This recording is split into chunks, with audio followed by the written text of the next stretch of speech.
There is no question that episode 5 of Book of Boba Fett is the best episode of this show so far. And it has nothing to do with Boba Fett. It's the first episode that does not even have Boba Fett in it. No, sir.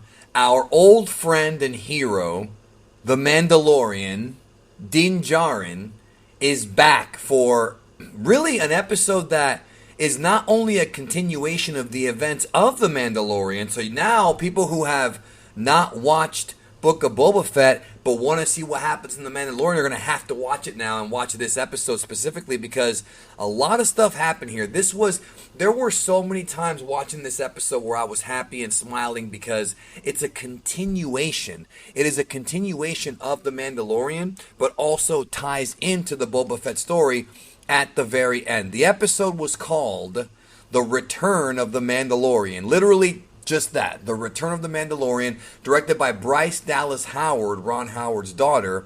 And, man, there's so many things I loved about this dude. Like, when he cut the guy in half with the Darksaber early in the episode, we follow Mando around and he goes to the Mandalorian hideout, and when he gets there, they inspect the Darksaber and they inspect the spear. This is all stuff from Mandalorian season 1 and 2. So if you haven't been watching Mandalorian or you haven't caught up with that show yet, dude, I'm going to tell you this right now. Based on people I've talked to and some of the social media reactions, there's no question that Din Djarin, the Mandalorian, is way more popular than Boba Fett. And that wasn't the case before. Boba Fett has always been a super popular character, but man, people were digging this episode. I think people are dying for more Mandalorian, and Book of Boba Fett has not been a replacement for it. I thought maybe it would be like a little appetizer before season 3, and maybe it is to a degree, but it's not a replacement. This episode, though, made it special. So as I was saying, we see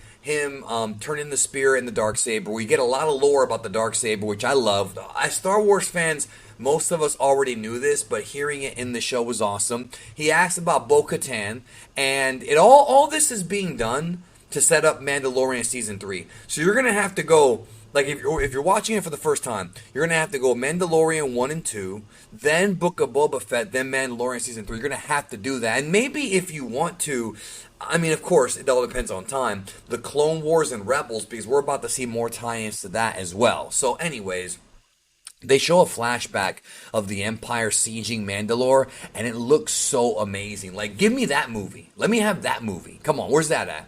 And dude, there's some, like, the way they have, like, the fire in the background, like, the droids coming out, it looked like the future timeline of the Terminator. And you can't tell me I'm wrong about that. That scene where they showed the droids coming out was like the Terminator, bro. There has to be inspiration there. So he wants them to take the spear and forge something for Grogu. And he talks about how they have this great discussion about the Jedi and the Mandalorian and a lot of great backstory. And he talks about how the Jedi's creed is different and that as a Jedi, you can have no attachment. So Grogu should not have an attachment to Mando, but I mean he does, and that's just the way it is. And this tells me, and this and what happened at the end of the episode tells me that we are going to see Grogu again very soon, sooner than we thought. So Mando trains with the Darksaber. Amazing stuff. God, I love this so much, dude. Like, how much do people care more about Mando than Boba? That's crazy. So Din Djarin is challenged by another Mandalorian, and he doesn't. It's a good fight. It's a great fight, and he ends up losing. But he does not answer the question about removing his mask. He loses. He actually loses, which I thought was very interesting because that means the Darksaber's going to Paz Vizsla, which is another Mandalorian. Like, I wonder, that has to be a character that's going to be in season 3.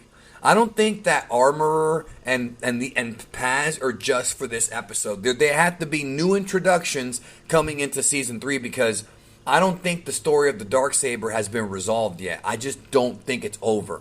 So what ends up happening is he has to, when the Mandalorians discover that he removed his helmet, he's supposed to go deep into Mandalore to actually redeem himself. So instead he goes to Tatooine, lands in Mos Eisley, and revisits Peli Motto from I think season 1. I don't think she was even in season 2. And basically what happens is his Razor Quest was is gone, and so she gives him a refurbished Naboo starfighter. And at this point, the episode did kind of slow down. I mean, I was digging this whole stuff on Mandalore, bro. That was quality stuff. Seeing Mando test drive the Naboo starfighter was freaking cool. Like, it's really fast. They have a scene where he's going through Beggar's Canyon, and it's almost like pond racing. It was totally a throwback to Episode 1. This episode was a big love fest to The Phantom Menace. So if you like that movie, you're going to like this episode, even though if you're watching this review and you're this far into it, you probably already saw it. And dig this, y'all. Dig this. Like, you got to make sure you tell your friends. Make sure you tell your friends, like, if they've been skipping on Boba Fett, they're going to have to pick up with this one, man. Even if they don't see the previous episodes, even though it's probably important to a degree to see them, you got to at least watch this one, bro, because this is important for the future of the Mandalorian, because he's going to have this thing probably in Season 3, so this is how he got it. We got to see a Womp Rat, which I thought was pretty cool. We've heard about those since 1977. There you go. So the New Republic finds him because he was cruising around a commercial starfighter too fast. And it's like a cop, pulling you over, registration please. Really funny scene, just totally wacky. And they ask him about the Razor Quest because they recognize it. And he just bolts, because they're, it has to do with the Empire or the Imperial Remnant, whatever. So he just dips. This is a great scene.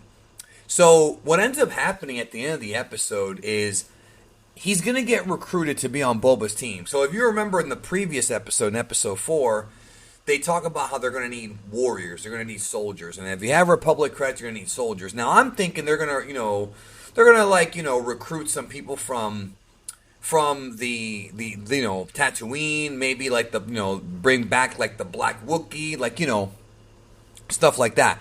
I was not expecting Mando to be in this. I had heard the rumors. I think there was a video done by Echo Base Network. Check them out, by the way, Echo Base, where they talked about, I think it was them, talk about Mando being in this episode. I was like, nah, there's no way.